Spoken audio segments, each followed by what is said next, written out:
सोचिए अगर मैं आपसे कहूं कि जो चीज ये तय करती है कि रात में आपको कितनी गहरी और सुकून भरी नींद आएगी, हम्म। बिल्कुल वही चीज ये भी तय करती है कि आप जीवन में कोई शानदार विला खरीदेंगे या फिर जीवन भर एक किराए के मकान के लिए ही संघर्ष करते रहेंगे। ये सुनने में सच में थोड़ा अजीब लगता है। अजीब तो है ही। अक्सर हम अपनी जिंदगी को दो बिल्कुल अलग अलग बक्सों में बांट कर देखते हैं ना। बिल्कुल। एक तरफ ईंट, सीमेंट और रियल एस्टेट से बना हमारा बाहरी घर और दूसरी तरफ हमारी अंदर की दुनिया, हमारे मन की शांति। हाँ, और देखा जाए तो ये एक बहुत ही स्वाभाविक मानवीय दृष्टिकोण है। हम मानकर चलते हैं कि हमारी भौतिक सुख सुविधाओं का हमारे आंतरिक मनोविज्ञान या भावनात्मक सुरक्षा से कोई सीधा गणितीय संबंध तो है नहीं। राइट। एक शानदार घर बनाने के लिए हम एक आर्किटेक्ट ढूंढते हैं और मन की शांति के लिए शायद हम ध्यान या योग का सहारा लेते हैं। एकदम सही कहा। तो इन दोनों को जोड़ने वाले किसी एक सूत्र की कल्पना करना थोड़ा मुश्किल लगता है। लेकिन आज की इस गहन चर्चा में हम एक ऐसे ही छिपे हुए सूत्र को डिकोड करने वाले हैं, एक ऐसी चाबी जो इन दोनों बक्सों को एक साथ खोलती है। और ये जानकारी सच में किसी भी ज्योतिष के विद्यार्थी के लिए एक बहुत बड़ा आ मोमेंट होने वाली है। बिल्कुल।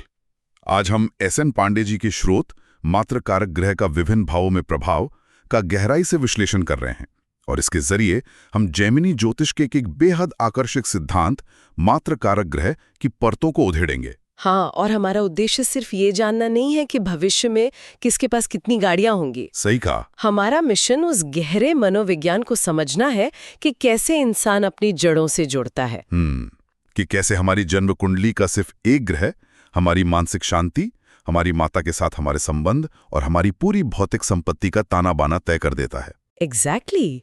इस विषय की सबसे बड़ी खूबी यही है कि ये हमें क्या होगा से ज्यादा क्यों होगा की ओर ले जाता है। और ज्ञान तो तभी मूल्यवान है ना जब हम उसके पीछे का क्यों समझें। बिल्कुल। ये चर्चा सिर्फ भविष्यवाणी के बारे में नहीं है, बल्कि हमारे जीवन में सुरक्षा और आधार के मनोविज्ञान को समझने के बारे में है। तो चलिए इसे थोड़ा खोलकर समझते हैं।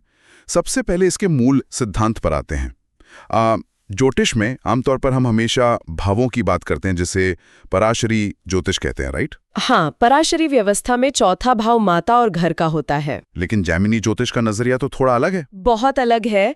इसमें चर कारक यानी हमेशा चलने वाले कारकों का सिद्धांत काम करता है। तो ये कैसे तय होता है कि कौन सा ग्रह मात्र कारक है? राहु और केतु को छोड़कर कुंडली के बाकी बचे 7 ग्रहों की डिग्री यानी भुगांश को देखा जाता है। अच्छा। और घटते क्रम में जिस ग्रह की डिग्री चौथे नंबर पर होती है, जो टॉप से 4th पोजीशन पर है, बिल्कुल वही आपकी कुंडली का मात्र कारक बन जाता है। वो तो पराशरी में जो महत्व चौथे घर का है, वही महत्व जैमिनी में मात्र कारक ग्रह का है। ये एक अकेला ग्रह 5 मुख्य चीजों का कंट्रोल रूम बन जाता है। वो 5 चीजें कौन सी हैं? पहला, माता का प्रभाव और उनसे संबंध। दूसरा, आंतरिक सुख और मानसिक शांति। हाँ, जो कि सबसे बड़ा सूचक है। बिल्कुल। तीसरा, आपकी संपत्ति और वाहन। चौथा, प्रारंभिक शिक्षा और सीखने की क्षमता। और 5वां, भावनात्मक सुरक्षा। सही पकड़ा, भावनात्मक सुरक्षा। यार, ये सूची अपने आप में बहुत कुछ समेटे हुए है। अगर मैं इसके लिए एक रूपक इस्तेमाल करूं, बताइए। तो मात्र कारक हमारे जीवन का एक होम बेस है। ये इमोशनल सिक्योरिटी का आर्किटेक्ट है, जो बाहर से कंक्रीट का घर भी बनाता है और अंदर से मन का सुकून भी। बहुत ही खूबसूरत रूपक है ये। लेकिन यहाँ एक बहुत बड़ा तार्किक सवाल उठता है। ये एक ही ग्रह, एक ही प्लेनेट, भौतिक चीजों जैसे रियल एस्टेट या गाड़ी और अमूर्त चीजों जैसे मन की शांति, दोनों को एक साथ कैसे कंट्रोल कर सकता है? अगर हम इसे बड़ी तस्वीर से जोड़कर देखें, हाँ, तो दरअसल भौतिक संपत्ति और मन की शांति आपस में बहुत गहराई से जुड़े हुए हैं। वो कैसे? इसके लिए हमें मनोविज्ञान और इंसान के शुरुआती विकास को देखना होगा। जरा सोचिए, एक नवजात शिशु के लिए उसका पहला घर, उसकी पहली संपत्ति और सुरक्षा क्या होती है? उसकी माता की गोद। एग्जैक्टली, माता से मिलने वाली वो शुरुआती भावनात्मक सुरक्षा ही आगे चलकर इस बात का आधार बनती है कि इंसान दुनिया में भौतिक रूप से कितना सुरक्षित महसूस करेगा। तो अगर अंदर से इंसान असुरक्षित है, तो वह बाहर बड़ी बड़ी दीवारें, घर और गाड़ियां इकट्ठा करके उस खालीपन को ढकने की कोशिश करता है। मात्र कारक इसी आंतरिक नींव और बाहरी इमारत के बीच का पुल है। ये तो सच में हैरान कर देने वाला नजरिया है। मतलब हमारा बाहरी घर असल में हमारे मन का ही एक रिफ्लेक्शन है। बिल्कुल। तो अगर ये ग्रह हमारे इमोशनल और फिजिकल होम बेस का आर्किटेक्ट है, तो ये बहुत मायने रखता है कि वो आर्किटेक्ट है कौन। हाँ, उस ग्रह की अपनी पर्सनैलिटी कैसी है। राइट। स्रोत में ग्रहों को शुभ, सौम्यता और क्रूर अनुशासन में बांटा गया है। सही कहा। शुभ ग्रहों में चंद्रमा, बृहस्पति, शुक्र और बुध आते हैं। मैं कल्पना कर सकता हूँ कि अगर इनमें से कोई ग्रह ये जिम्मेदारी संभाल ले तो चीजें काफी आसान हो जाती होंगी। आसान भी और बहुत सहज भी। जैसे बृहस्पति यानी जुपिटर का ही उदाहरण लेते हैं। जो ज्ञान का ग्रह है। बिल्कुल। अगर बृहस्पति मात्र कारक है और अपनी मजबूत स्थिति में है, जैसे कर्क या धनु राशि में, तो क्या होता है? तो माता अत्यंत ज्ञानी और मार्गदर्शक होती हैं। और ऐसे इंसान का घर किसी शांत मंदिर या पुस्तकालय जैसा महसूस होता है। वाह, एकदम सात्विक माहौल। हाँ, और संपत्ति का सुख भी बिना किसी भारी विवाद के मिल जाता है। अच्छा, और अगर यही जिम्मेदारी शुक्र यानी वीनस के पास हो, शुक्र तो लग्जरी और सुंदरता का ग्रह है, तो परिणाम बिल्कुल उसी के स्वभाव जैसे होंगे। मतलब ऐसे इंसान का घर बृहस्पति के पुस्तकालय से एकदम अलग होगा, किसी आर्ट गैलरी या बुटीक होटल जैसा। हाँ, ये तुलना एकदम सटीक है। शुक्र के मात्रकारक होने पर व्यक्ति को कलात्मक माहौल पसंद होता है। उसे सिर्फ एक छत नहीं चाहिए। बिल्कुल नहीं, उसे सुंदर घर, डिजाइनर इंटीरियर और लग्जरी वाहन चाहिए। यहाँ माता का स्वभाव भी जीवन शैली और कला के प्रति बहुत प्रेम रखने वाला होता है। तो शुभ ग्रह चीजों को आसान और सुंदर बनाते हैं, लेकिन अगर क्रूर या पाप ग्रह ये जिम्मेदारी लें तो कहानी बदल जानी चाहिए। यहाँ कहानी पलटने का मतलब ये नहीं है कि सुख मिलेगा ही नहीं। अच्छा, जैसे अगर मैं मंगल को देखूं, मंगल अग्नि है, सेनापति है, तो क्या मंगल के मात्र कारक होने पर इंसान अपना घर खुद ईंट दर ईंट बनाता है या जमीन के लिए उसे लड़ना पड़ता है? आपने मंगल के स्वभाव को बिल्कुल सही पकड़ा है जी। मंगल एक्शन और निर्माण का ग्रह है। तो माता का स्वभाव कैसा होगा? माता बहुत ऊर्जावान, साहसी और कभी कभी क्रोधी भी हो सकती हैं। और ऐसे लोग अक्सर रियल एस्टेट, वास्तुकला या इंजीनियरिंग के जरिए ही अपनी संपत्ति बनाते हैं। मतलब अपनी अग्नि को कंस्ट्रक्शन में लगा देते हैं। हाँ, लेकिन अगर मंगल नीच का हो जी, तो यही अग्नि घर के भीतर कलह करवा सकती है। अब यहाँ बात सच में बहुत दिलचस्प हो जाती है, क्योंकि लोग क्रूर ग्रहों का नाम सुनकर डर जाते हैं, खासकर शनि। हाँ, शनि को लेकर बहुत खौफ रहता है। अगर किसी का मात्र कारक शनि बन जाए तो क्या उसे मान लेना चाहिए कि उसे जीवन में कभी अपने घर का सुख नहीं मिलेगा? यही तो ज्योतिष की सबसे बड़ी गलतफहमियों में से एक है। मतलब हमेशा किराए के मकान में नहीं रहना पड़ेगा? बिल्कुल नहीं, हमें क्रिटिकल थिंकिंग का इस्तेमाल करना होगा। जी। शनि देरी का ग्रह है, इनकार का नहीं। एग्जैक्टली। शनि अनुशासन और मेहनत मांगता है। तो इसके परिणाम कैसे दिखते हैं बचपन में? बचपन में माता बहुत सख्त, अनुशासित या व्यावहारिक हो सकती हैं। वो चंद्रमा वाली गर्मजोशी शायद न मिले। और अगर शनि पीड़ित हो तो माता को जोड़ों का दर्द जैसी शारीरिक परेशानी या जातक को भावनात्मक दूरी महसूस हो सकती है। लेकिन संपत्ति तो मिलेगी ना? बिल्कुल, बल्कि जब शनि देता है तो वो सबसे अधिक स्थायी होता है। मतलब लेटर लाइफ में? हाँ, जीवन के उत्तरार्ध में शनि द्वारा दी गई संपत्ति सबसे बड़ी और ठोस होती है। वो मुफ्त में कुछ नहीं देता, पर जो देता है वो पीढ़ियों तक टिकता है। तो आर्किटेक्ट कैसा है ये तो समझ आ गया, लेकिन वो कुंडली के किस कमरे यानी किस भाव में बैठा है ये भी तो बहुत मायने रखता है। बहुत ज्यादा। भावों की स्थिति इस पूरी कहानी का दूसरा सबसे महत्वपूर्ण हिस्सा है। स्रोत में केंद्र और त्रिकोण भावों को जीवन के सबसे शुभ हिस्सा बताया गया है। हाँ, केंद्र भाव यानी पहला, चौथा, सातवां और 10वां भाव, ये जीवन के मुख्य स्तंभ है। तो अगर मात्रकारक इनमें से किसी भाव में हो तो क्या होता है? ये ग्रह की शक्ति को कई गुना बढ़ा देता है। पहले भाव यानी लग्न में हो तो माता से गहरा भावनात्मक जुड़ाव होता है, सुख सुविधाएं आसानी से मिलती हैं। और चौथे भाव में? वो तो उसका अपना प्राकृतिक घर है।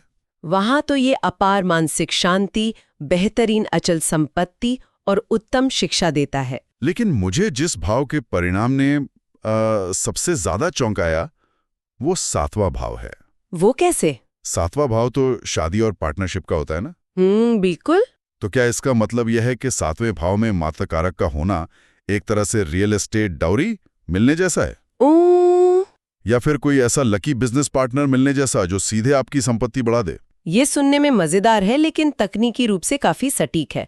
7वें भाव में होने से विवाह के बाद या साझेदार के माध्यम से ही संपत्ति की प्राप्ति होती है। वाह। और 10वें भाव में? 10वां भाव करियर का है, तो व्यक्ति का करियर सीधे तौर पर रियल एस्टेट या शिक्षा से जुड़ा हो सकता है। संपत्ति से उन्हें समाज में उच्च सम्मान मिलता है। तो ये तो हो गए केंद्र भाव। अब त्रिकोण की बात करते हैं।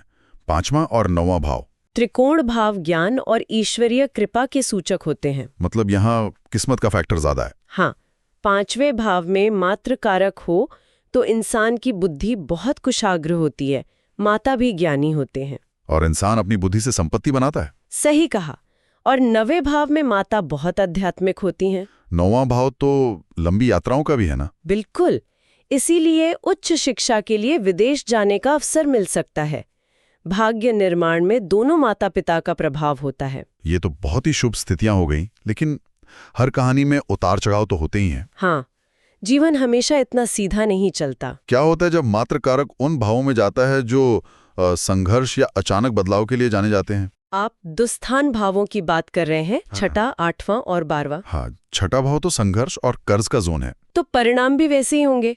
संपत्ति को लेकर कानूनी विवाद हो सकते हैं या घर के लिए भारी लोन लेना पड़ सकता है। मतलब सुख के लिए बहुत पसीना बहाना पड़ेगा। बिल्कुल। और 8वां भाव, ये तो वैसे ही बहुत रहस्यमयी है। 8वें भाव की ऊर्जा अचानक होती है।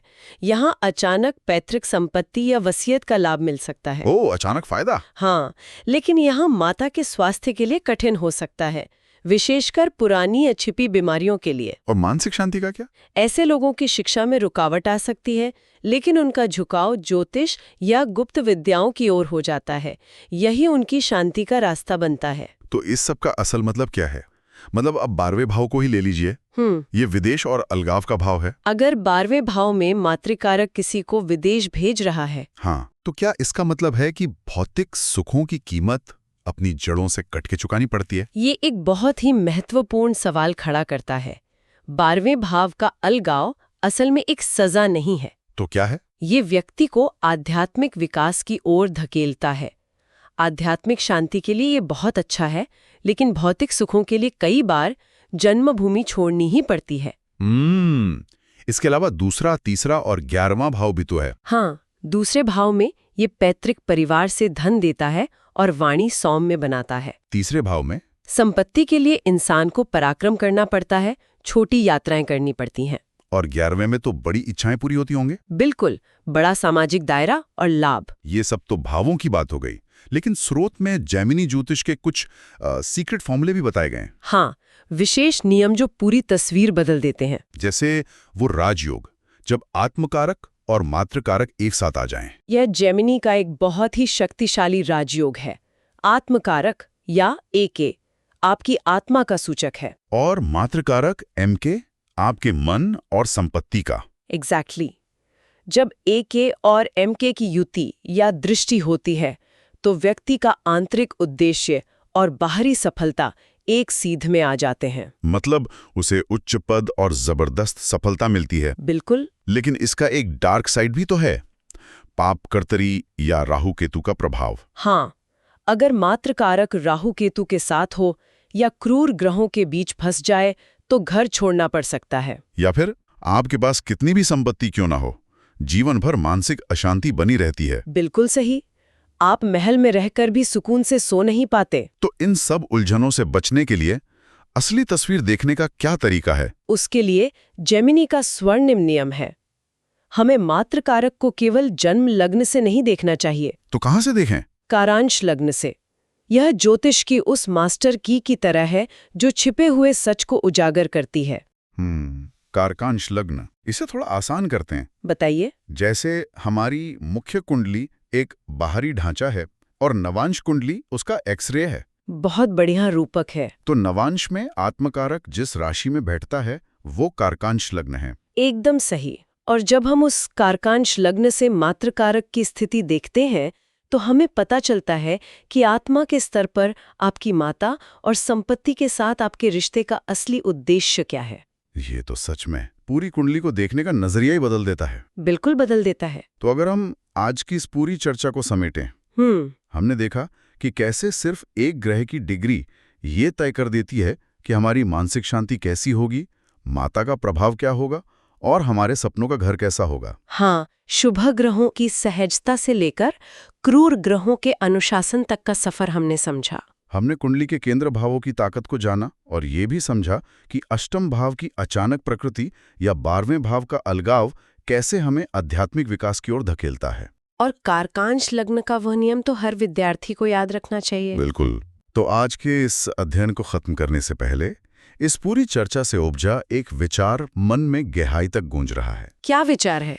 स्रोत सामग्री ये बार बार बताती है कि एक ही ग्रह आंतरिक मानसिक शांति और बाहरी संपत्ति यानी रियल एस्टेट दोनों का कारक है। हाँ, ये तो हमने चर्चा की शुरुआत में ही एस्टैब्लिश किया था। तो जरा सोचिए, क्या आज की इस भागदौड़ भरी दुनिया में विशाल घर और लग्जरी गाड़ियां इकट्ठा करने की हमारी जो ये अनथीन दौड़ है, क्या वो वास्तव में सिर्फ संपत्ति बनाने की चाह है या फिर मनोवैज्ञानिक स्तर पर ये उसी बिना शर्त वाली भावनात्मक सुरक्षा और सुकून को वापस पाने की एक अचेतन कोशिश है जो बचपन में हमें अपनी माँ की गोद में महसूस होती थी। वाह, ये बहुत ही गहरा और सोचने पर मजबूर करने वाला नजरिया है। क्या हम कंक्रीट के महलों में उसी पुरानी मानसिक शांति को तो नहीं तलाश रहे? ये एक ऐसा सवाल है जो हर श्रोता को खुद से पूछना चाहिए। बिल्कुल।